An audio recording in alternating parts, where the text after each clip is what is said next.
Ecovacs Deebot T10 Omni shuts down mid-clean or suddenly loses the map and can't find its way back to the charger.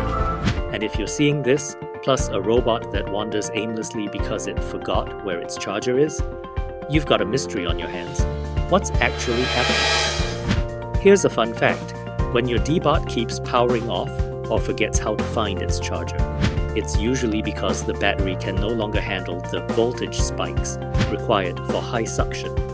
It's basically the robot equivalent of us trying to run a marathon after only 3 hours of sleep and no coffee.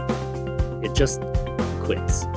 Don't wait for the blackout to become permanent.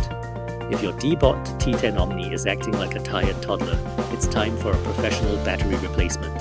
Now, I know what you're thinking. I'll just buy a cheap battery online and swap it myself.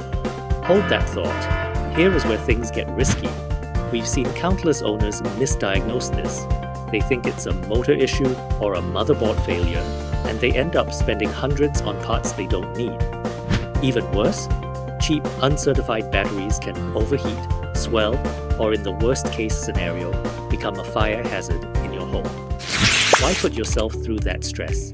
This is exactly why RoboCare exists. We don't guess, we diagnose.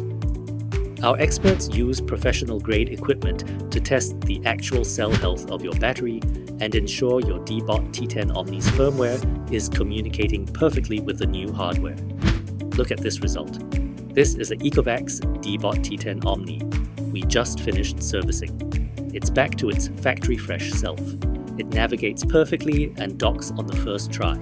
No more carrying it like a tired toddler. Stop the guesswork. Stop the frustration. Give your Deebot the expert care it deserves. Contact RoboCare today. Visit our website or call us to schedule your repair.